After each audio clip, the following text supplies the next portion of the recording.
안녕하세요.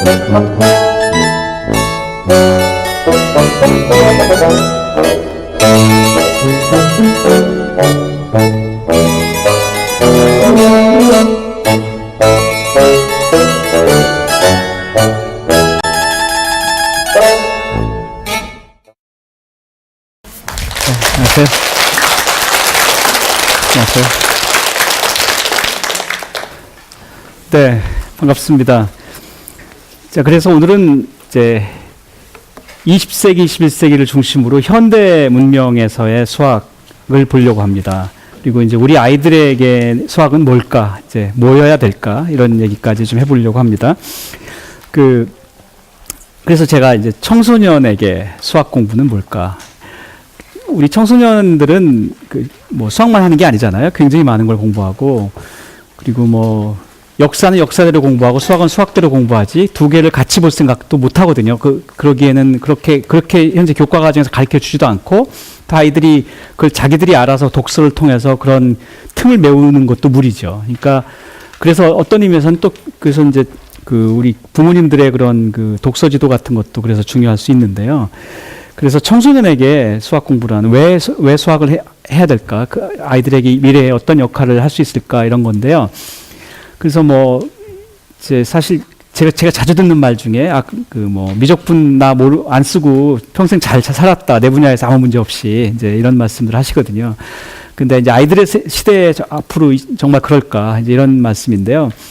이제 그래서 요즘 세상이 일단 옛날 세상과 비교해서 좀 차이가 있다면 첫 번째가 일단 변화의 속도입니다. 너무나 빨리 변하죠.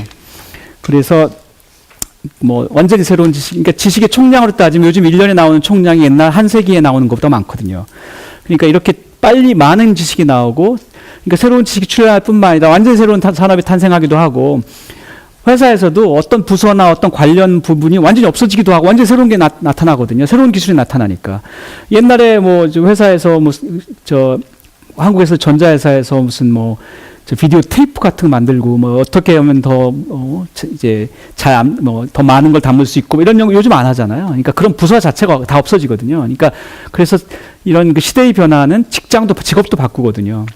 그러니까 그래서 이제 이런 그게 아주 작은 단위는 안 일어나지만 이제 어느 정도 길게 보면 그런 차이는 분명히 보이거든요. 근데 앞으로 그런 차이가 더 점점 벌어나는 시간이 이제 옛날보다 더 적어지기 때문에 우리 아이들은 그런 어떤 시대의 변화, 트렌드의 변화를 조금은 이제 볼 필요가 있어요.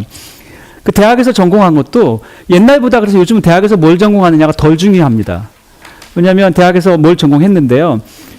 그래서 그 전공에 관계된 회사로 갔어요, 입사를. 근데 문제는 자기가 대학에서 배운 그 지식이 어차피 유용한 기간이 짧아요. 몇 년 지나면 또 어차피 새로운 지식이 와서 다 덮어버리거든요. 새로 배워야 돼요, 어차피. 그래서 요즘은 뭘 얼마나 많이 배워서 잘하느냐는 그다지 안 중요합니다. 가서 새로운 걸 얼마나 빨리 배우고 트렌드의 변화를 빨리 읽고 이게 더 훨씬 중요합니다. 어차피 아무리 공부를 대학에서 졸업할 때 두 해가 있는데 하나는 굉장히 많이 배웠고 잘했어요. 한 해는 건성건성 배웠어요. 갔어요. 근데 어차피 가가지고 한 1, 2년 지나면 어차피 새로 다 배워야 되거든요. 근데 그냥 대강 배운 애가 새로 배우는 건 또 더 잘해. 그러면 걔가 사실은 아마 거기서 더 역할을 더 할 거거든요. 그래서 인재 소양 자체가 옛날이랑 좀 다릅니다. 옛날엔 차분하게 많이 배우고 배운 걸 잘 이렇게 익혀가지고 이런 애가 이제 옛날 인재였는데 이제는 가가지고 그런 애가 처음에 가서 잘할 거예요. 근데 그게 잘할 수 있는 기간이 너무 옛날보다 훨씬 짧아요. 지식의 유효 기간 자체가 짧습니다. 그래서 이제 제가 여기 말하는 게 앞으로의 그래서 이제 21세기 인재 소양은 그러니까 이제는 지식의 총량이 아니라 트렌드의 변화를 읽는 눈, 그 다음에 그런 새로운 것이 이걸 내가 알아야 되는구나라는 판단을 했을 때 그걸 이제 배울 수 있는 능력인데요. 자기가 안 하던 걸 하는 건 누구나 힘들거든요. 그래서 논리적인 사고가 중요하다는 거고요. 논리적인 사고에 훈련을 된 아이들은 새로운 거를 어쨌든 닥쳐서 다시 해나갈 수 있거든요. 그래서 이제 문제 해결 능력이 옛날에는 그래 맞는 말이지 이렇게 그냥 이 정도가 아니고 진짜로 그래서 문제 해결 능력이 중요합니다. 새로운 걸 배우는 능력이 정말 중요합니다. 그래서 아는 양이 아니라 배우는 능력이 훨씬 중요하다. 이제 이건 분명합니다. 그래서 이제 이게 들어보면 대충 맞는 말 같잖아요. 요즘 시대의 변화 흐름이 정말 이렇잖아요. 그래서 제가 대학에 있으니까 가끔은 이제 이 기업이나 이런 데 오래 계셨던 분하고 얘기할 때 제가 가끔은 이제 답답할 때가 어떤 때가 있냐면 어떤 분들은 대학이 애들한테 엉뚱한 것만 가르쳐 가지고 회사에서 입사하면 처음부터 새로 가르쳐야 돼서 너무 돈이 많이 든다. 이게 낭비다. 이런 말씀을 하세요. 근데 이걸 사실 주의 있게 들어야 되는 게 언뜻 들으면 그 말이 맞는 것 같거든요. 근데 조심하셔야 되는 게 그게 이제 소위 말하는 맞춤 교육이거든요. 그 아이가 그 과에서 그걸 정말 맞춤 교육을 받았어요. 그 회사가 평생 그 회사만 그럼 그 회사밖에 가서 못 일하잖아요. 그럼 걔 인생은 뭐예요? 걔가 꼭 그 회사에 간다는 보장도 없고, 그럼 걔는 그거 이외에는 다른 걸 할 수 없는 애거든요. 다른 데 가서 그러니까 안 되죠. 그러니까 맞춤 교육은 사실은 굉장히 위험합니다. 어느 곳에 가서도 거기서 살아남을 수 있는 애를 키워야지 대학이 그 회사만 가서 살아남고 그 회사만 가서 잘할 수 있는 애를 키우면 안 되잖아요. 그러니까 그래서 조금 전에 말한 그 맞춤 교육이라는 말이 언뜻 맞는 말 같아 들리지만 사실은 위험합니다. 그리고 아이의 미래를 위해서는 사실은 교육자들이 함부로 하면 안 되는 일입니다. 어디 가서도 살아남을 수 있게 가르쳐야죠. 그래서 조심해야 되는데, 그래서 제가 지금 여기다가 이제 그래서 요즘 그래서 수학과가 사실 상당히 인기학과가 됐습니다. 혹시 최근에 들으셨나요? 옛날에 학부모님들 잘 모르세요, 어떤 분들은. 근데 요즘 입시 학원이나 이런 데 가서 한번 상담을 하시면 아마 금방 아실 수 있는데요. 예를 들어서 이제 점점 확산되는 추세긴 한데, 가장 먼저 시작된 게 서울대인데요. 서울대가 한 6년 전부터 수학과가 탑2입니다. 지금 이과에서 의예과 다음입니다. 의예과하고 수학과가 탑2인데, 최근에는 상위 학생 한 34% 정도 놓고 보면 수학과가 훨씬 높습니다. 의예과보다. 그 다음에 카이스트 포스텍이 수학과가 최상이고요. 연대 고대도 한 2년 전 정도부터 지금 수학과가 의예과 다음으로 탑2입니다. 그러니까 이제 점점 확산될 겁니다. 이게 왜 그러냐면, 아이들이 이걸 다 알아서 그렇다기보다는 일단 대학 갈 때 자기가 내가 인생을 뭘 걸고 뭘 해야 될까? 아직 사실 그 나이 때 잘 모르잖아요. 근데 수학은 어쨌든 간에 논리적인 훈련을 시키는 곳이고 어떤 지식을 가르치는 곳이라기보다는, 그러니까 나중에 대학원을 가든 뭘 하든 선택할 수 있는 여지가 굉장히 많아요. 웬만한 분야, 심지어 경제학과를 가든 대학원을, 기계공학과를 가든 웬만한 과에 가서 수학적인 백그라운드를 가지면 보통은 도움이 되거든요. 그러니까 이제 선택의 여지가 많다. 아직 내가 지금 내 인생을 뭘 해야 될지 솔직히 잘 모르겠는데, 지금 당장 뭘 하나 아주 작은 영역을 딱 골라가지고 그거 하다가 나중에 이거 아니다 그러면 꽝이잖아요. 이제 그런 것들이 선택의 영역이 넓다라는 게 사실 요즘 수학과 인기의 이유입니다. 그러니까, 그리고 대학에 가서 좀 더 탐색을 하고 자기한테 맞는 걸 좀 더 찾을 수 있는 여유가 생기니까, 그래서 그런 거거든요. 그러니까, 그래서 이제 요즘 시대의 조류와 그 다음에 논리적인 생각을 가르쳐주고 지식을 가르치기보다는 지식을 배우는 법을 가르치고, 이제 이런 게 요즘 시대의 흐름과 맞아서 그런 것 같아요. 그래서 이거는 제가 자주 보여드리는 그림인데, 우리 학부모님들이 이제 혹시 아이들한테도 이런 그림 한번 설명해 주시면 좋을 것 같은데요. 이 그림 보시면 저기 가운데 어미닭이 있고 옆에 병아리가 있잖아요. 그러니까 어미닭과 애기닭이에요. 근데 그 앞에 먹음직스러운 먹이가 있거든요. 근데 이제 먹으러 가려고 하는데 앞에 장애물이 있어서 못 가죠, 지금. 어미닭이 열심히 나가려고 하는데 안 되잖아요. 근데 이제 애기닭, 이 병아리는 엄마가 뭘 하든 말든 아무 생각이 없어요. 그래서 그냥 뒤로 그냥 놀러 갔죠. 근데 지금 누가 먼저 먹겠습니까, 모이를. 예. 그래서 애기가 먼저 먹게 됩니다. 그러니까 뭐냐면, 그냥 지금 저 어미닭은 목표지향적인 거예요. 그 목표에 그냥 올인해가지고 열심히 파는 거죠. 근데 그냥 저기서 계속 파고 있겠죠. 예. 못 가죠. 근데 애기닭은 아무 생각이 없죠. 그러니까 세상에 대한 열린 호기심 이런 거가 결국은 목표에 더 빨리 다다른다라는 건데요. 이 그림이 제가 그린 그림이 아니고 2005년에 노벨 물리학상을 받은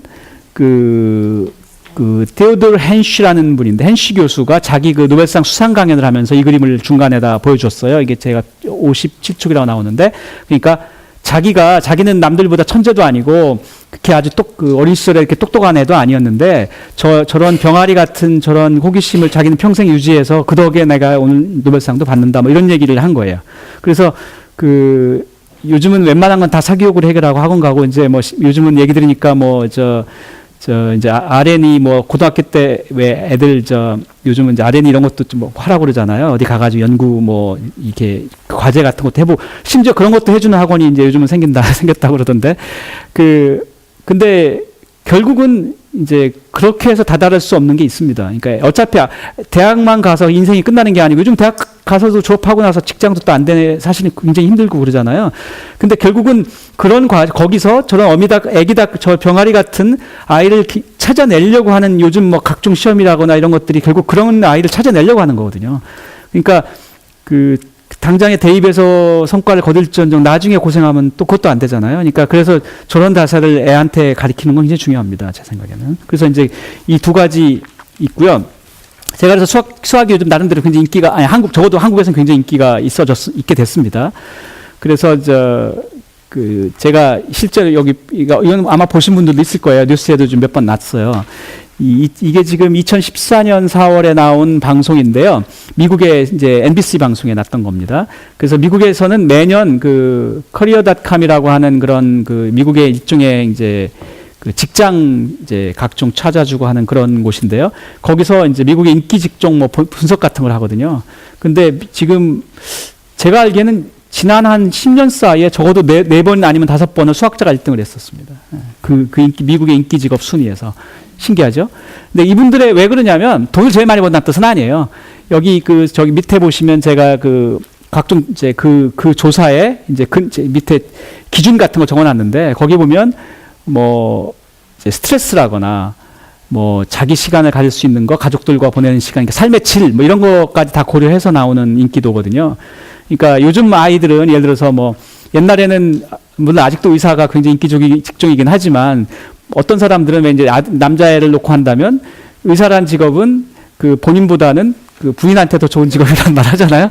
왜냐하면 남자는 너무 바빠서 의사 본인은 그 돈 쓸 시간이 없거든요. 뭐 특히 요즘은 좀 덜하지만 옛날에는 온콜이라고 그래서 항상 여기 비포 차고 다니면서 불리면 뭐 하다가 또 불려가고 그래야 되잖아요. 수술 환자 있으면 가야 되니까.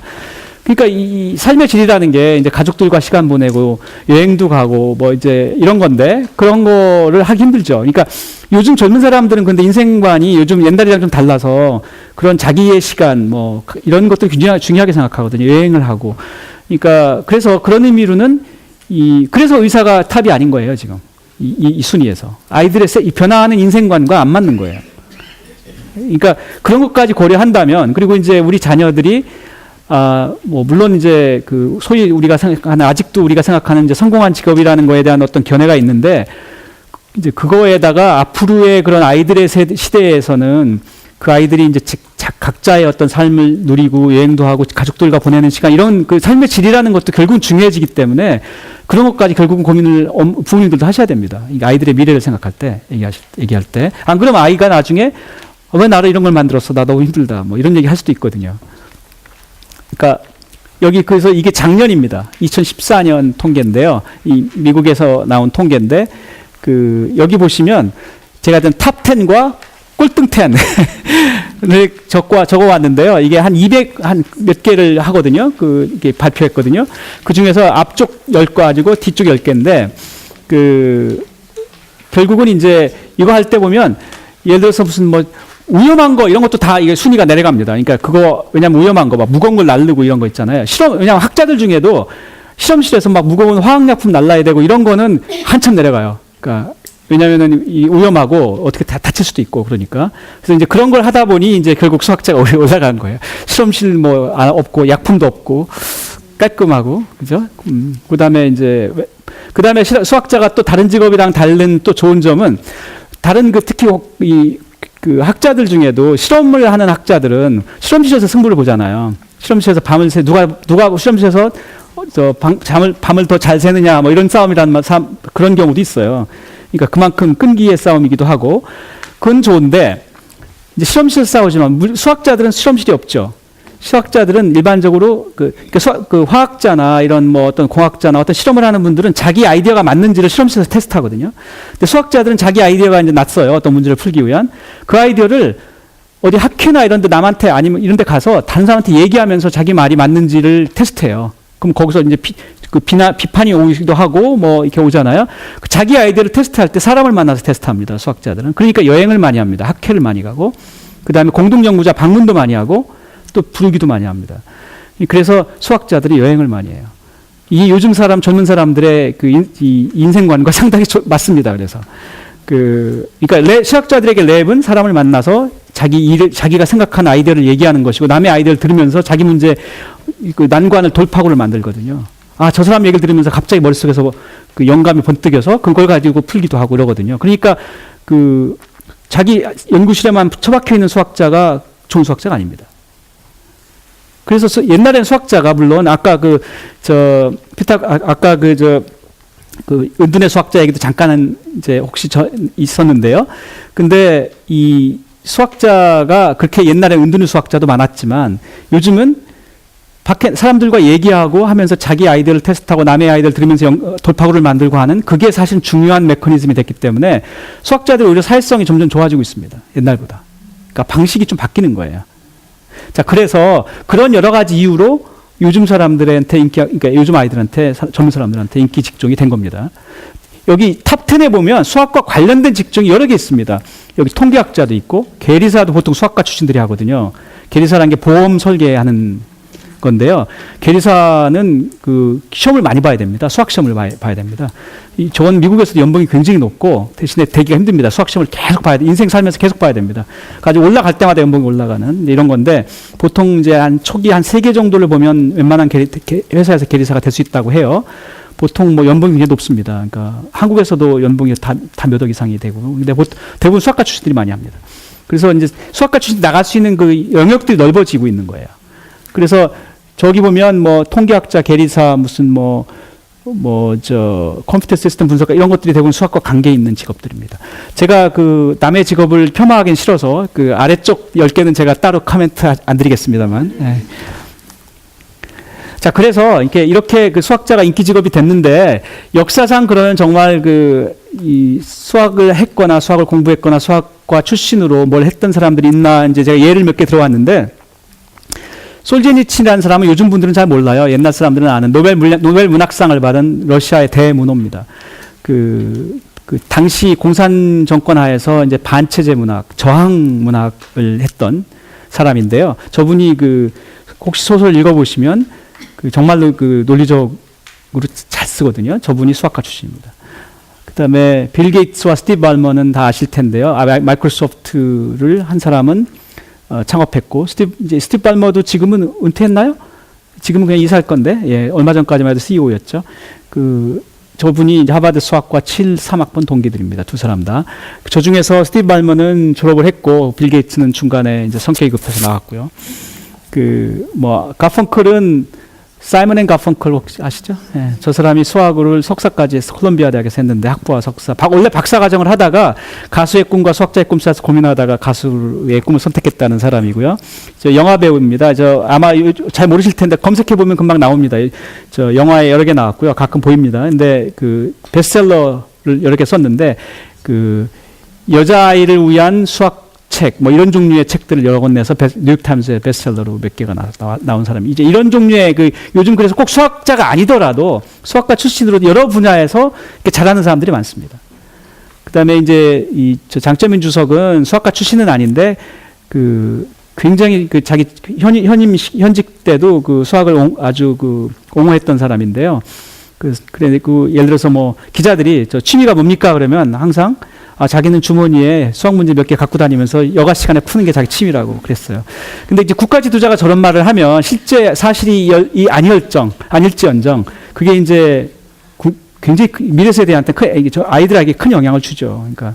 그러니까 이제 그런 일부러 그랬을지도 모르겠어요. 저 정확히 모르겠는데 하여튼 그래서 제가 여기다 하나 껴놨는데, 그러니까 수학적인 그런 어떤 훈련을 거쳐서 수학자는 아니지만 각자의 분야에서 성공한 사람들, 이런 사람들이 있습니다. 그리고 이거는 이제 진짜로 시리어스하게 수학을 한 사람들, 이거는 아주 본격적으로 수학을 한 사람들이에요. 존 내시 아시죠? Beautiful Mind, 그죠?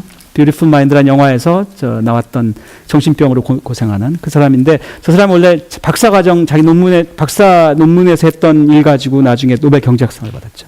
노벨 경제학상을 받은 이 게임이론이라는 게 수학의 한 이론인데요. 그걸 게임이론으로 노벨 경제학상을 받은 사람만 이제까지 11명입니다. 이 사람 포함해서. 그러니까 수학자 중에서 수학의 노벨상은 없지만 수학자로서 노벨상을 받은 사람은 많습니다.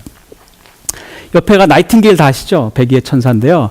사람들이 저 사람은 간호사라고만 알고 있는데 그 백의의 저 나이팅게일은 위대한 통계학자였습니다. 뉴스 같은 거 보시다 보면 이게 파이 그림 그려놓고 몇 퍼센트는 뭐 하고 몇 퍼센트는 뭐 하고 이렇게 이런 거 있죠. 그 파이 차트라고 그래요. 그거를 이분이 만들었습니다. 파이 차트를 발명한 사람입니다. 근데 저분은 이제 그 통계학을 공중보건에 도입한 사람이거든요. 그래서 전쟁터에서 야전병원에서 환자를 관리하는 체계적인 방법을 통계학으로, 그러니까 어떤 방식을 하면 몇 명이 살고 뭐 이런 것들을 계속 데이터를 모아서 그거에 가장 데이터에 기반해서 어떤 식의 치료법을 제안하고 뭐 이런 걸 했거든요. 그래서 여기 지금 실제 기록이 나오는데요. 야전병원에서 그 사망률이 42% 정도 되는 야전병원에서 이 사람이 부임하고 나서 사망률이 2%로 줄었답니다. 그러니까 100명 중에 42명이 죽었는데 2명만 죽는 거예요. 그러니까 40명이 죽어야 될 40명이 사는 거예요. 그러니까 이제 이런 게 그러니까 성각자죠. 그 차이, 그 사람이 성각자가 만들어낸 차이죠. 그러니까 이제 이렇게 시리어스하게 정말 본격적으로 수학을 공부해서 수학 잘하고 볼 수 있는 사람들이에요, 여기 사람들은. 근데 그 전문성을 가지고 실제로 세상을 바꾸는 데 기여한 사람들입니다. 작년에 한국에 왔었는데요. 이분은 제임스 사이먼스인데 저분이 2008년, 그러니까 원래 수학자였습니다. 유명한 수학자였는데요. 저분 이름이 붙은 큰 수학 이론도 있어요. 천 사이먼스 이론이라고 하는 것도 있는데 저분이 70년대 말 80년대 초에 이제 투자로 이제 바꿨는데요. 이제 원래 MIT에서 조교수를 하고 나중에 스토니브룩이라고 뉴욕 주립대에서 학과장으로 학과를 만든 분인데 나중에 이제 투자로 가가지고 억만장자가 됐는데요. 소위 말하는 요즘 이제 퀀트라고 하는 정량 투자의 이제 시조입니다, 시조. 현존하는 최고의 트레이더라고 알려져 있는데 저분이 2008년, 2009년, 2010년 3년 동안 저분이 만든 회사가 르네상스 테크놀로지라고 하고 거기에 근데 회사 돈 말고 회사에서 자기 개인 수익으로 가져간 돈, 집으로 가져간 돈만 3년 동안 10빌리언, 10조를 가져갔습니다. 그러니까 뭐 무시무시한 부자입니다. 그 당시 부자 서열이 포브스 부자 서열로 70몇 위 정도 했는데요. 요즘 한국의 최고 부자가 100위 정도 왔다 갔다 하거든요. 지금 편찮으신 분께서. 근데 그걸 생각해 보면 정말로 많이 높은, 이분이 작년에 한국에 왔었어요. 저희가 세계 수학자대를 했는데요. 서울에서, 코엑스에서. 거기에서 대중 강연자로 저희가 초청을 했거든요. 그러니까 일반인들에게 또는 아이들에게 그런 수학이 세상을 어떻게 바꾸는지 좀 보여주는 사람, 진짜 성공한 사람이 와서 좀 얘기해 줬어요. 이분을 섭외하는 게 참 힘들었어요. 저런 사람한테 이메일을 보내도 안 가요. 비서한테 잘리고, 비서에. 그래서 굉장히 고생했는데, 이제 제가 작년에 이제 세계 수학자대 조직위원장을 했었어요. 그래서 2년 동안을 저분을 연락을 하려고 하다가, 이제 독일의 베를린에 국제수학연맹 본부가 있습니다. 이제 거기에 도움을 받아서 결국 연락이 돼서 이제 작년에 초청해서 왔는데요. 보통은 이제 강연을 초청하면 저희가 이제 항공료도 내고 뭐 이렇게 호텔 숙박비도 하거나 이분은 자기 개인 자가용 비행기 타고 착 날아가서 비서랑 막 이렇게 비서팀이랑 다 와서 뭐 알아서 다 이렇게 있으시고 뭐 이러고 가셨어요. 그러니까 멋있죠. 그래서 그리고 이제 저분이 그 비디오가 지금도 유튜브에 있고요. 저희 세계수학자대의 홈페이지에 가보시면 그 강연 비디오가 있어요. 유튜브로. 영어지만 밑에 자막도 다 있고, 한국말로. 그래서 아이들한테 한번 보여주시는 것도 좋은데, 저분이 그 강연에서 앞쪽에서 뭐 하냐면, 자기 어린 시절, 이제 제목이 수학과 자기 인생이에요. 자기 인생에서의 수학 얘기인데, 어린 시절 자기 얘기부터 시작하거든요. 근데 어린 시절에 이제 아주 이렇게 동네에서 이제 천재 신동 소리 듣고 자라났는데, 그때 이제 집안도 좋았나 봐요. 그래서 집안에 주치의가 있었는데, 집안 주치의가 이제 자기 오면 자기랑 같이 똑똑하니까 얘랑 같이 얘기를 많이 했는데, 그래서 걔 보고 자기 볼 때마다 너 같은 애는 꼭 의사가 돼서 세계 이 의학을 바꿔야 된다 막 이런 얘기를 했대요. 근데 그래서 자기가 의사를 되라고 굉장히 권고를 많이 했는데 그분의 충고를 안 따른 것이 자기 인생에서 최고의 성공이었다고 그래요. 그렇게 얘기를 하더라고요. 그러니까 물론 그것도 좋았겠지만 그 조언을 안 따라서 자기는 훨씬 더 동적이고 역동적인 그런 인생을 살 수 있었다. 뭐 이런 얘기를 해요. 수학자가 되는 바람에. 자, 그래서 요즘 영화 상연하고 있습니다. 엘렌 투링 영화. 그 이미테이션 게임이라고 요즘 영화 하고 있는데요. 아직 상연 중이죠. 저 사람 영화입니다. 이 기계가 생각할 수 있는가라는 문제에 대한 답을 한 사람입니다. 그래서 어떻게 기계가 생각할 수 있게 하는가. 이제 뭐 이런 종류의 문제를 다룬 거죠. 이미테이션 게임이란 게 결국은 모방 게임인데 그게 어떤 기계가 생각할 수 있는가 없는가의 어떤 척도를 정하는 그 어떤 테스트예요. 그 테스트를 이 튜링이 이미테이션 게임이라고 그랬거든요. 그래서 그거를 주제로 한 영화입니다. 근데 실제 영화에서는 대부분은 이제 그 독일 나치가 만든 2차 세계대전 때 그 암호가 있는데요. 그 에니그마라는 게 만드는데 그 암호를 이 사람이 풀어서 이제 2차 세계대전에 유보트가 공격하고 하는 걸 다 알아가지고 2차 세계대전의 방향을 바꿨다. 뭐 이런 게 사실인데요. 그걸 가지고 만든 영화인데 그렇게 실제로 수학자로서 그 컴퓨터라는 개념을 만든 거예요. 만들어서 실제 지금 그래서 컴퓨터 과학의 아버지죠. 그리고 그 2차 세계대전의 방향을 바꾸고 이런 사람입니다. 그러니까 그래서 이런 사람들이 제가 지금 이분들은 다 이제 수학을 그냥 교육받고 훈련받은 정도가 아니라 이제 전문가까지 돼가지고 그 전문성을 가지고 정말 세상을 다양하게 바꾼 사람들입니다. 자, 그래서 여기까지는 제가 해서 지금 이제 우리 아이들에게 이런 이렇게 아주 특화되고 이런 지식을 가르치는 건 상당히 위험하다라는 취지에 제가 말씀을 드렸고요. 그리고 이제 그런 의미에서 수학이라는 게 지식을 가르치기보다는 생각하는 방법을 가르치는 분야다 보니 요즘 그래서 아마 쇠퇴하고 맞는 것 같다라는 취지로 요즘 이런 얘기를 좀 드렸고요.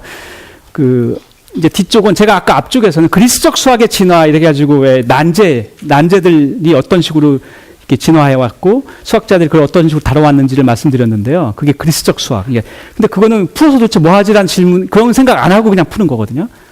그래서 정말 난제를 그냥 호기심 때문에 아니면 여러 철학적인 이유로 푸는 건데, 하지만 그런데도 불구하고 세상에 문명에 영향을 줬다라는 취지였고요. 이번에는 바빌로니아적 수학입니다. 바빌로니아적 수학이 뭐였는지 기억나세요? 직접 세상의 문제를 이렇게 풀어야 되고 풀기 위해서 이렇게 발전한 수학이잖아요. 이제 이것도 가만히 있지 않고 그 뒤로 이제 진화했습니다. 그래서 이제 21세기에는 어떤 모양으로 나타나느냐면, 이게 다양한 게 막 얽힌다고 그랬잖아요. 옛날에도 이 르네상스 때 식민지 개척에 국가 간 경쟁이 불면서 그로 인해서 수학이 이제 항해의 수학이 발전하고 그러면서 삼각함수가 발전하고 이랬는데요. 20세기에는 이제 19세기 말 20세기 초에 이제 무선 통신이 생깁니다. 옛날엔 다 통신이라는 건 다 선으로 했잖아요. 근데 이제 무선 통신이 생겼어요. 물론 그때 초기에는 모르스 무호 정도 보내는 수준이었지만, 근데 이게 생기니까 이제 세상이 바뀌었어요. 이제 정말로 온갖 군데 이제 쓸 수 있게 됐는데요. 이게 대표적인 응용 중에 하나가 군사적인 응용이었습니다. 그러니까 이제는 해군사령관이 바다에 있는 배하고도 통신을 할 수가 있게 됐고, 육군사령관은 산에 어디 있는 부대하고도 할 수 있게 됐으니까, 이게 옛날에는 꿈도 꿀 수 없는 일이었잖아요. 근데 이런 일이 생겼는데, 문제는 그 신호는 이 무선 신호는 아무나 적들도 똑같이 들을 수 있잖아요.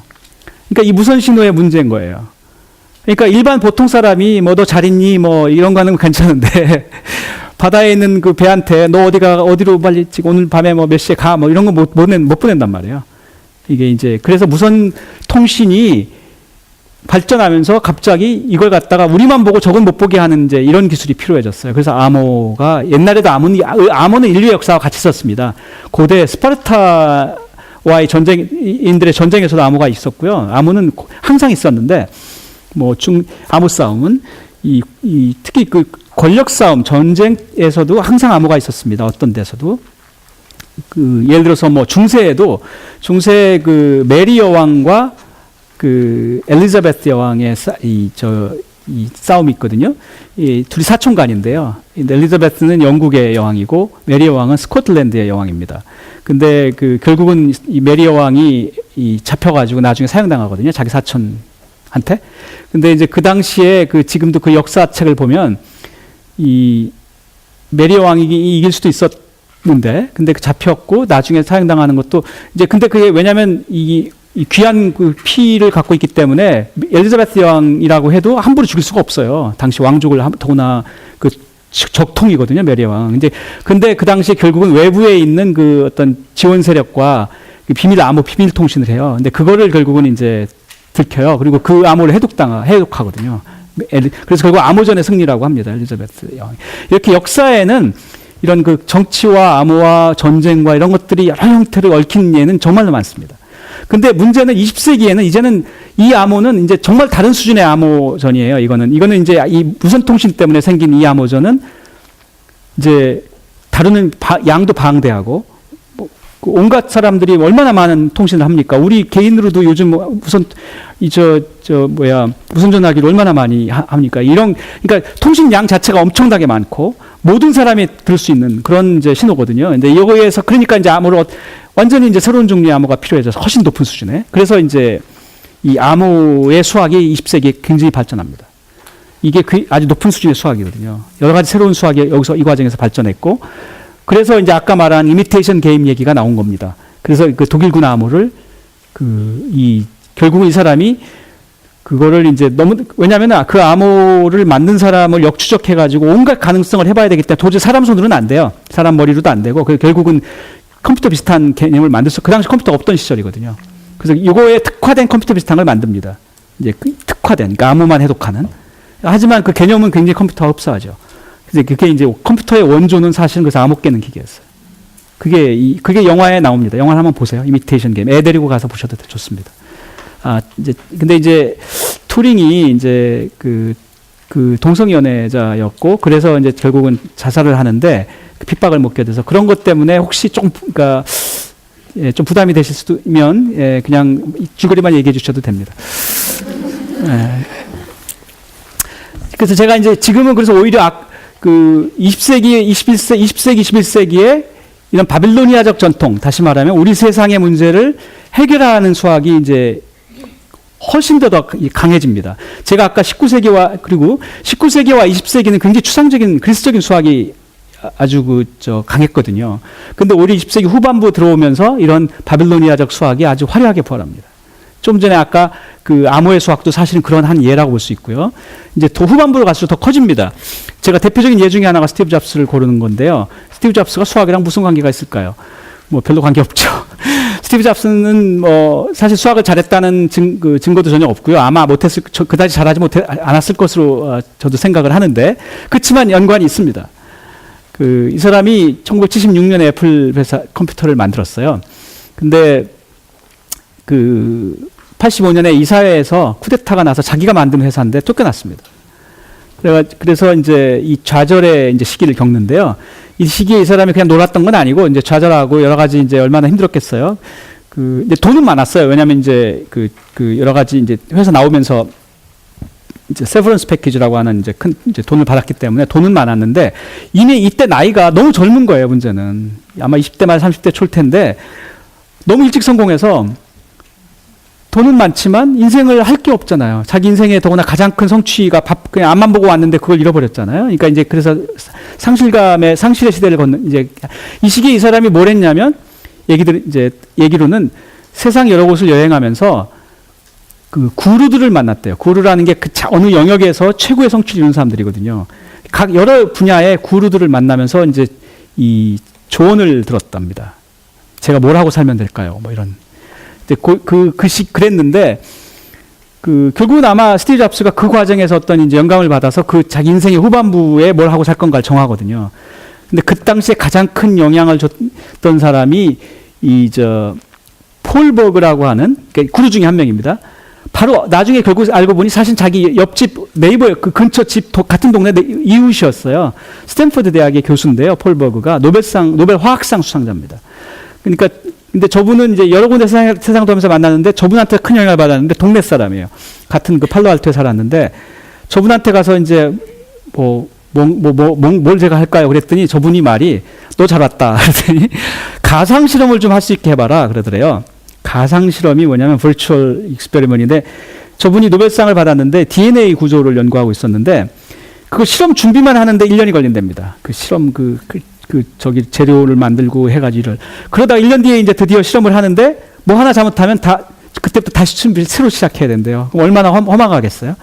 이제 그러니까 과학이란 게 참 그 정말 인고의 과정인데 저는 그래도 실험과학을 안 해서 그런 과정은 별로 안 겪는데요. 실험과학이라는 게 참 그런 참을성을 필요로 하는데, 그러니까 이분이 너무 좌절이 되는 거예요, 이분이. 그래서 그렇게 안 하고 실험 조건을 다 컴퓨터에 넣어가지고 얘가 그 가상 실험 그 안에서 해가지고 모든 조건을 넣고 실험할 결과를 내서 그 결과를 눈으로 쫙 시각화해서 보여주면 좋겠다. 이제 이런 거예요.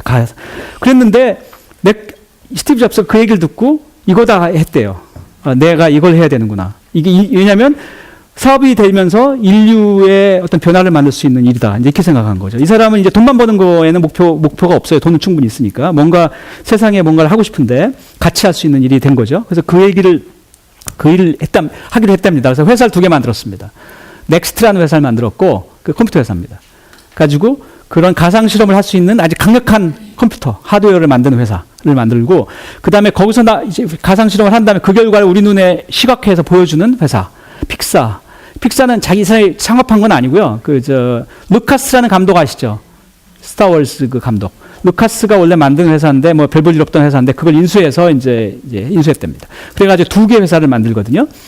그래갖고는, 근데, 안타깝게도 인생이란 게 항상 장밋빛은 아니에요. 넥스트가 망했습니다. 저게 80년대 말 90년대 초인데요. 제가 당시 미국에 유학 가서 이제 그 근처에서 대학원을 다녔어요. 그 멀지 않았어요. 제가 스티브 잡스 당시 몇 번 봤습니다. 그래서 80년대 말 90년대 초인데 이분이 이제 좌절의 시기죠. 좌절의 시기에 세상 이곳저곳 다니는 사람들 만나고 제가 버클리라는 데를 다녔는데 거기에 뭐 강의도 들으러 이렇게 몇 번 가끔 오더라고요. 그냥 할 일 없으니까. 그래가지고 제가 몇 번 봤어요. 그러더니 몇 년 뒤에 이제 넥스트라는 회사를 만들었어요. 이제 넥스트라는 회사가 컴퓨터를 만들었는데 컴퓨터 검은색 아주 정말 멋있는 컴퓨터였어요. 그래가지고 뭐 강력하고 문제는 가격이 너무 비싸요. 그러니까 뭐 교수나 이제 연구비 있는 사람들은 사겠지만 개인이 사기는 너무 부담되고 그리고 웬만한 개인이 그 정도로 강력한 컴퓨터가 필요 없었거든요. 그러니까 이게 팔리겠습니까? 이게 망했죠. 이제 가끔 이제 제정신 아닌 사람들만 사는 거죠. 이제 딱 보고 너무 멋있으니까 이제 제가 제 6개월 월급을 모아가지고 그걸 샀거든요. 그래서 제가 6개월 동안 밥을 못 먹고 그 유학생들 집에 전전하면서 밥을 얻어 먹었어요. 그러니까 너무 멋있어서 정말 제가 그 컴퓨터로 제가 그래서 제 박사 논문을 썼고 그걸로 졸업했는데 지금도 그래서 제가 그래서 이 example 들었는데요. 저는 추억이 많은데 근데 어쨌든 망했습니다. 이 회사는. 이 사람이 자기 인생의 마지막 베팅을 한 건데 아주 파산 직전이 됐어요. 이 스티브 잡스. 차라리 가만히 그냥 아무것도 안 했으면 평생 먹고 살 텐데 세상이라는 게 그래요. 근데 픽사가 저거는 사실 큰 기대 안 했거든요. 거기서 만든 거 가지고 이제 그 그림을 이렇게 시각화하는 이제 그런 회사인데 저기서 이제 그래갖고는 뭔가 해야 돼. 그래가지고는 애니메이션을 만들었거든요. 토이스토리를 만들었습니다. 그게 그냥 공전의 히트를 쳤습니다. 토이스토리가. 그게 컴퓨터 그래픽스로 그 애니메이션을 100% 만든 인류 역사상 첫 번째 작품입니다. 그 이전에는 컴퓨터 그래픽스를 써도 사람이 주로 다 그리고 이렇게 한 거에 보조적인 역할이었거든요. 근데 저게 성공하면서 제가 기록을 찾아봤더니, 비용이 한 3천만 불 들었다고 그래요. 만드는데. 근데 수입이 얼마였지? 우리 돈으로 그래서 하여간 순이익이 약 5,500억 정도를 벌었다고 합니다. 저 영화 하나, 당시 돈으로. 그러니까 일약 억만장자가 다시 복귀했습니다. 그래서 이제 참 세상일은 모르는데, 원래 기대 안 했던 오히려 그런 건데요. 근데 이 픽사가 왜 성공했냐면, 특히 이제 토이스토리 2에서 그 진가가 나타났는데요. 이 사람이 수학자들을 거기서 고용했어요. 그래가지고 수학자들이 뭘 했냐면, 옛날에는 그림을 이렇게 그리잖아요. 그림 그려가지고 비슷한 거 계속 그려서 이제 쫙 보이면 이제 움직이는 거잖아요. 근데 그림을 막 옛날에는 근데 예를 들어서 감독이 좀 까닥스러운 감독이 그거 좀 거기 확대해봐 그랬어요. 확대를 하면 어떻게 되겠습니까? 그림 멋있게 잘 그려놨는데 확대하면 그림이 갑자기 계단처럼 이렇게 될 거 아니에요. 그죠? 그럼 못 쓰잖아요. 처음부터 새로 그려야 되거든요. 그러니까 그 감독에 따라서는 그냥 맨날 며칠 세워서 몇백 장, 몇천 장 또 그려야 되는 거예요. 그게. 그러니까 이게 이해가 되겠습니까? 그러니까 이제 이게 시간도 걸리고 돈도 많이 들고 이제 그런 건데 이 사람이 이제 특히 토이스토리 2에서 이제 사용한 기법이 수학자들을 고용해서 이 해상도 조절 방법을 만들었어요. 그러니까 모든 컴퓨터 그래픽스로 모든 그 그림을 컴퓨터가 이해할 수 있는 그 숫자를 바꿔서 표현하고 그런 다음에 정말 발상의 전환. 무슨 말이냐면 보통 사람들은 그림을 그리려면 그림을 이렇게 확대해서 잘 부드럽게 하고 하려면 어떻게 하면 되겠어요? 진짜로 자세한 세밀한 데까지 부드럽게 잘 그리면 확대해도 부드럽게 되지 않을까 이럴 거 아니에요. 이게 보통의 접근이거든요. 근데 픽사 수학자들의 접근은 완전히 발상의 전환. 그냥 대강 선으로 그리자. 사람 얼굴로 대강 선으로 그려요. 그런 다음에 감독이 이제 해상도를 정해. 이만큼 확대해봐. 그럼 그만큼 확대해. 물론 손이 더 많이 나오겠죠? 그런 다음에 선으로 만들어진 걸 갖다가 수학적인 방식으로 이제 삽디비전이라고 합니다만 그 방법으로 자동으로, 그러니까 이 사람 손을 안 거치고 자동으로 부드럽게 만드는 이제, 그러니까 일단 어느 정도 해상도를 딱 정하고 나면 감독이 이만큼 확대해. 그럼 한 다음에 거기 있는 선들을 컴퓨터로 착 돌리면 알아서 지가 부드럽게 착 바뀌어요. 그러니까 대강만 그리면 돼. 그러니까 달리는 것도 대강 달리는 건 쉬워요. 그리는 게 툭툭 그리면 되거든요. 그런 다음에 그걸 갖다 부드럽게 만드는 건 컴퓨터가 자동으로 해요. 그러니까 사람은 대강 그리는 일만 하면 돼요. 그러니까 훨씬 더 부드럽고 더 멋있고 그 다음에 더 빨리 되고 이렇게 됐습니다. 그래서 이제 애니메이션의 혁명을 만들었습니다. 그 뒤로 새로운 시대가 열려서 지금 헐리우드에 수학자가 수백 명이랍니다. 그래서 수학자들의 새로운 진로 진출 창고가 됐습니다. 그 픽사는 나중에 결국 이 디즈니가 샀습니다. 너무 잘 돼가지고 이거 없으면 이제 못해요. 완전히 이제 애니메이션의 그 개념이 바뀌었거든요. 패러다임이. 그래갖고는 이게 이제 왜냐면 옛날 디즈니가 항상 여기다가 애니메이션에 그리는 것만 이렇게 외주를 준 건데 이게 이제 안 되겠던 거예요. 이 사람들 너무 돈을 그래서 아예 그걸 샀어요. 그래서 픽사를 팝니다. 이 스티브 잡스가. 주식하고 이제 현금이랑 합쳐서 받았는데 당시 디즈니 주식을 받아가지고 그 스티브 잡스가 디즈니 회사의 일대 주주가 됐어요. 제일 주주가 됐습니다. 그래서 이분이 그 사망하기 전까지 디즈니의 제일 주주였고요. 그리고 이분 많은 사람들은 스티브 잡스라고 하면 아이폰이나 아이패드만 기억하는데 사실은 적어도 재정적으로는 이분의 가장 큰 성공은 픽사였습니다. 아마 돌아가실 때 대부분의 재산도 아마 디즈니 주식이었을 겁니다. 그러니까 그 세상 일은 참 모르죠. 물론 이분이 이제 스스로 보람 있게 느낀 건 어쩌면 아마 애플이었을 것 같은데, 하지만 그 당시에 그런 이분이 수학자도 아니었고 수학을 이렇게 아마 많이 잘 알지도 못했는데도 그 기존의 그런 애니메이션 제작 방법, 그림 그려서 하는 건 도저히 안 된다는 걸 알고 있었고 그 판을 깨야 되겠다는 생각은 했고요. 그리고 수학이 그 돌파구가 될 수 있다는 거 정도는 이해를 한 거예요. 그리고 그 시기에 수학자들을 고용해서 그 사람들이 자기들이 하고 싶은 일을 하게 해줬습니다. 더구나 망해가는 회사에서 쉽지 않죠. 이제 그게 어쩌면 그런 게 선각자인 것 같습니다. 그래서 이제 수학이 또 큰 이게 세상을 바꾼 일 중에 하나입니다. 제가 이제 몇 가지 예를 더 드는데, 이제 교통도, 여러분 독일이 통일됐습니다. 90년대 초입니다. 80년대 말 90년대 초에 그 구소련이 무너졌고 동유럽이 다 무너지면서 이제 소위 말하는 동유럽의 이제 민주화가 됩니다. 근데 당시에 독일이 무너져서 원래 독일의 수도는 서독의 수도는 본이었죠. 그러다가 이제 통일이 되면서 베를린이 분단의 상징이니까 거기로 수도를 옮기거든요. 그래가지고 이제 서베를린과 동베를린이 하나로 합쳐졌는데요. 그러면서 이제 행정 수도가 오고 거기다 인구도 늘어나고 그러니까 이제 교통 문제가 생겼습니다. 대중교통 문제가 말도 못하게 심각했대요. 뭐 사람들이 버스 정거장마다 다 줄을 뭐 얼마를 서 있고 아주 힘들었는데, 이런 상황에서 보통 사람들의 대응은 뭐냐면 버스 더 늘려, 그죠? 더 많이, 더 자주, 그죠? 그렇게 할 거거든요. 근데 베를린시가 이걸 갖다가 공모를 했습니다. 그 교통 문제 해결하는 거, 연구 공모. 가지고 이제 공모해가지고, 그 당시 선정된 사람이 수학자였어요. 마르틴 그레첼이라는 분인데요. 이분이 이제 제가 잘 알게 된 이유가 지난번에 그 국제수학연맹의 사무총장이어서 작년에 한국에서 저희 서울 세계수학자대 할 때 이제 물론 자주 한국에 왔고 저도 자주 베를린에 갔기 때문에 이제 굉장히 친해졌어요. 이분이 그 당시에 그 공모에 선정이 돼서 이걸 연구를 했습니다. 이분의 이제 수학에서의 소위 말하는 그 최적화 이론이라는 거를 써서 했는데요. 조합론적 최적화를 썼는데, 이걸 써가지고 완전히 베를린시 대중교통 노선이니 뭐니 완전 다 뒤집어 엎었어요. 이제 가지고는 노선도 다 바꾸고 배차 시간도 사람들이 어느 시간에 어디에 얼마만큼 기다리는지 이런 거 다 파악한 다음에 빅데이터죠, 일종의. 그래갖고는 배차 시간도 약간 가변 이제 시간표를 썼습니다. 그러니까 그래가지고 이제 시간을 이제 적정하게 배분하고 이제 이런 걸 썼는데, 그랬더니 이 베를린시에 원래 버스가 1,800대였대요. 이 사람이 만들어낸 새로운 방법으로는 1,300대만 필요하답니다. 늘리는 게 아니라 오히려 줄였어요. 그래가지고는 오히려 사람들의 대기 시간이 훨씬 줄고 완전히 뭐 베를린시의 대중교통 문제가 거의 해결됐다고 그러거든요. 그러니까 사람들의 이것도 그러니까 발상의 전환인데요. 그러니까 결론이 이 사람들 수학으로 문제를 풀고 나서 보니까 참 신기하더라는 거예요. 오히려 뱃을 줄여야 되더래요. 근데 성공했거든요. 그 도시의 문제 해결했습니다. 그러니까 이런 것들이 이제 수학이 실제 사회 문제를 이제 대응할 수 있다. 이제 이런 예인데요. 이건 굉장히 성공한 그 예고, 정치학에도 영향을 주었습니다. 지난번 오바마가 재선할 때 재선 캠페인을 이제 하고, 그 당시 항상 미국은 한국이랑 선거제도, 대통령 선거제도가 많이 다릅니다. 간선이거든요.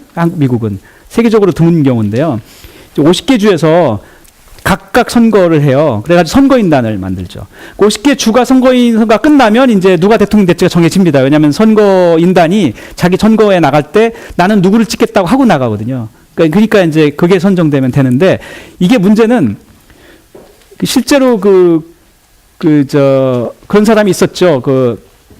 그러니까 이 전체 선거에서는 이기고도 50% 넘게 득표하고도 실제는 진 경우도 있잖아요. 부시, 주니어 부시, 아들 부시하고 누구였죠? 예? 엘고, 예, 맞습니다. 엘고하고 아들 부시 그때 엘고가 전체 표로는 득표를 더했는데 졌죠. 그게 이런 간선 시스템 때문에 그렇거든요. 한 주에서 0.1% 차이라 쥐고, 그러면 다 잃거든요. 다른 주에서는 20% 차이로 이겨도 지는 거거든요. 그러니까 이런 게 미국 시스템이 특이합니다. 이게 왜냐면은 이제 미국이 다양한 주들의 연명하고 돼 있기 때문에 그 주 사람들의 견해, 큰 주가 작은 주를 그냥 이렇게 하는, 그러니까 완전히 이제 이런 거가 아니고 작은 주도 자기들의 보이스를 낼 수 있게 하기 위한 제도입니다, 이게. 그러니까 미국적인 제도인데요. 이러다 보니 선거 예측이 힘들어요. 누가 대통령 될지 주별로 예측하는 거 굉장히 힘들고, 주별로 각종 문화가 다르고 막 온갖 거 하니까. 그러니까 이제 선거 때마다 막 정치평론가들이 주별 해가지고는 막 이제 다 예측하고 하는데 대부분 많이 맞춰도 많이 틀립니다.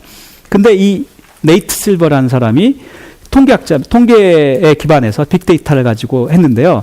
원래는 스포츠 이런 거 누가 이길 건지 예측하고 이런 거 하던 분인데, 이분이 오바마 재선 때 50개 중에서 49개 주를 맞췄습니다.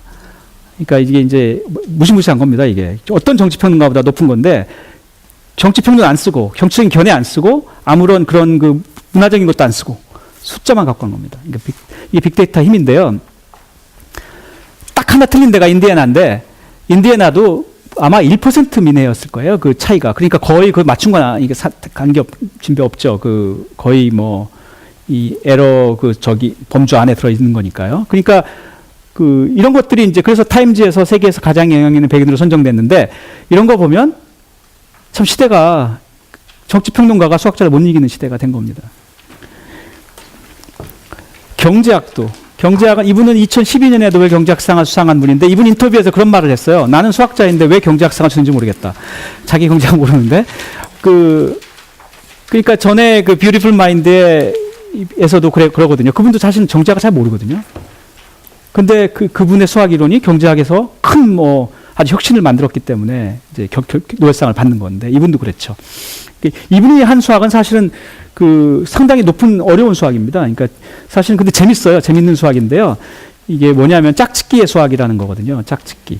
그러니까 옛날 그러니까 원시 시대 때부터 이 부족에서 짝짓기라는 건 마을의 큰 문제였거든요. 왜냐면은 예를 들어서 청년 100명이 있고, 그 마을에 이제 결혼하는 아가씨가 100명 있는데, 이 짝짓기를 해줘야 돼요. 근데 각자가 또 자기도 이제 같이 컸기 때문에 좋아하는 이제 순서가 있을 거 아니에요, 선호가. 근데 모든 사람이 자기 원하는 걸 다 해줄 수는 없을 거 아니에요. 왜냐면 100명의 여자가 다 한 남자만 좋아할 수도 있거든요. 그러니까 그 중에 한 명만 성공할 거 아니에요. 그러니까 이제 결국 이제 이런 어떤 의미에서 이제 짝짓기를 해야 되는데, 매치메이킹을. 근데 문제가 어떤 게 있냐면, 짝짓기를 잘못하면 이제 아무래도 자기가 원하던 사람이 아닌 경우는 이제 자기가 더 원했던 사람들을 이제 흘끼흘끼 보게 될 거다. 이제 이렇게 얘기를 해요. 이제 맞죠? 그렇게 되는데, 문제는 자기가 예를 들어 이제 자기가 이제 결국은 이제 짝짓기가 된 지금 남자친구라고 하죠. 남자친구보다 자기가 더 선호했던 남자가 해서 10명이 더 있어요. 위에. 그럼 10명을 가끔 본단 말이에요.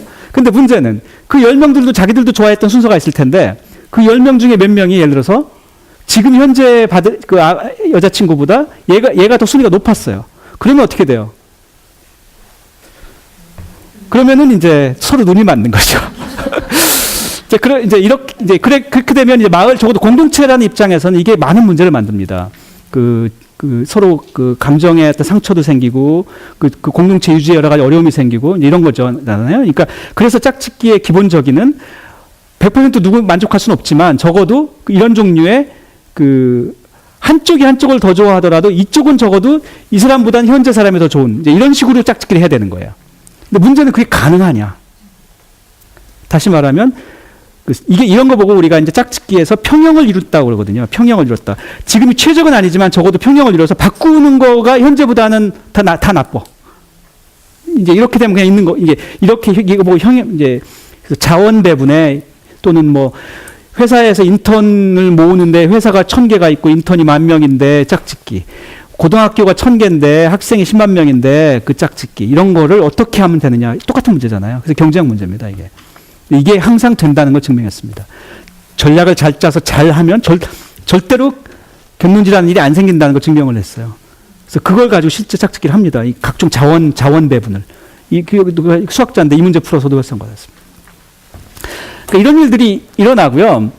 의학에서 요즘 뭐 정말로 많이 일어나고요. 의학에서 특히 뭐 CT 찍고 이런 거 MRI 이런 거 있잖아요. 이런 게 다 수학입니다. 그러니까 MRI는 물론 이제 마그네틱 레조넌스 이미징이라고 해서 우리 안에 있는 어떤 자기 공명 현상을 쓰는데요. 그러니까 이게 MRI를 많이 찍으실 거면 이제 어떤 수학이 쓰이냐면 여기다가 자석을 딱 쏴요. MRI 찍어보셨나요? 혹시 그 안에 들어가면 무슨 이런 통에 들어가잖아요. 그럼 그 안에 자석을 딱 쏩니다. 그러면 이 안에 우리 그 세포들이 반응합니다. 그러면 전기가 쉽게 말하면 탁 쏘면 그러니까 예를 들어서 우리가 이 안에서 이 세포들이 때문에 통과하면서 이게 그러니까 장애물이잖아요. 전기나 자기가 우리 몸을 통과할 때 휘어요. 이 우리 세포 때문에.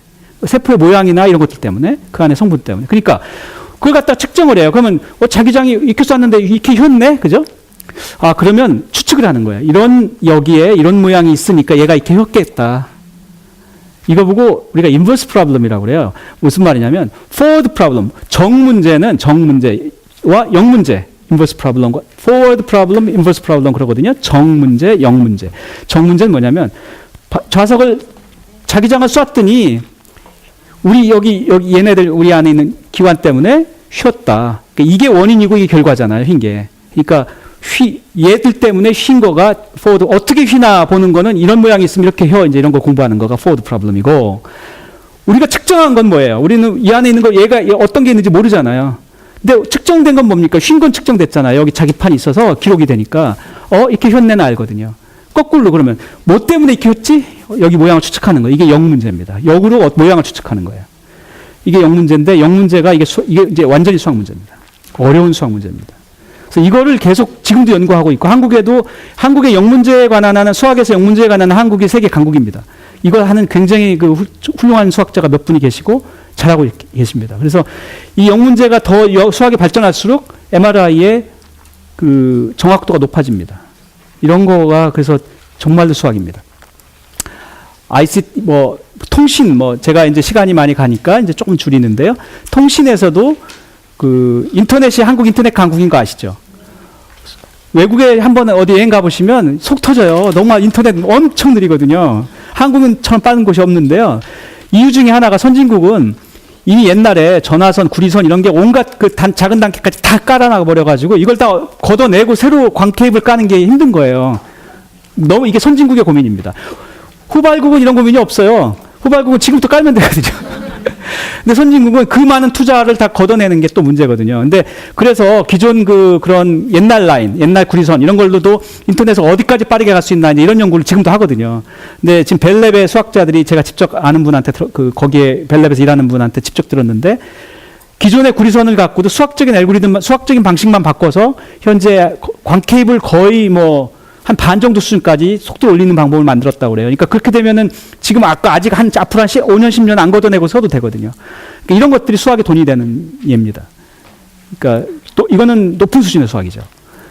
그리고 항공기 설계에서 보잉사가 상당히 많은 수학자를 갖고 있습니다. 그래서 그 연료, 연비 뭐 최적화라든지 이런 걸 할 때 실제 이런 보잉사가 자체적으로 만든 최적화 이게 설계 패키지고요. 그리고 빅데이터. 세계에서 가장 수학을 많이 쓰는 회사는 저는 구글이라고 생각합니다.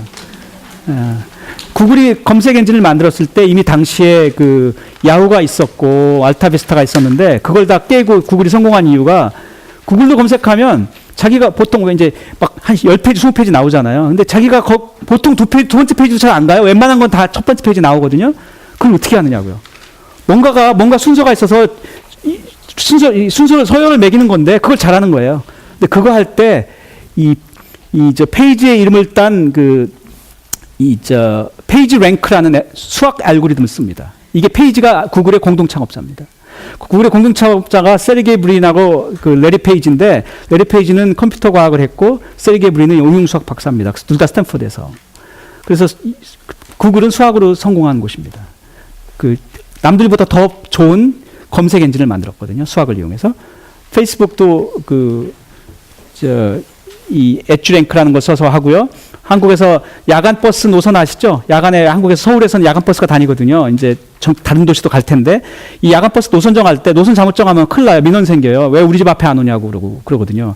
결국은 가장 많은 사람한테 가는 곳으로 가야 되는데 야간에 사람들이 어디 있는지를 이 핸드폰 회사들은 알거든요. KT나 SKT는. 그래서 사람들이 어디 있는지 다 이렇게 한 다음에 가장 많은 사람들을 도와줄 수 있는 방향으로 잡은 겁니다. 그래서 이런 거 할 때 빅데이터 씁니다. 수학을 씁니다. 그래서 뭐 온갖 이런 시대, 뭐 심지어는 올해 오스카상 예측을 88% 정확도로 한 사람이 수학자는 아니고 하버드대 수학과 4학년이 얘가 이제 빅데이터를 써서 했습니다. 심지어 상 예측도 합니다, 요즘은. 자, 그래서 시대가 이렇게 바뀌어서 정말로 제 생각엔 바빌로니아의 수학이 21세기 화려하게 부활하고 있다. 그리고 그거는 오히려 그리스적인 전통과 이렇게 합쳐져서 정말 정반합의 그런 그 합의 단계로 부상하고 있고 이런 것들이 세상을 바꿀 거다 이렇게 생각합니다. 감사합니다.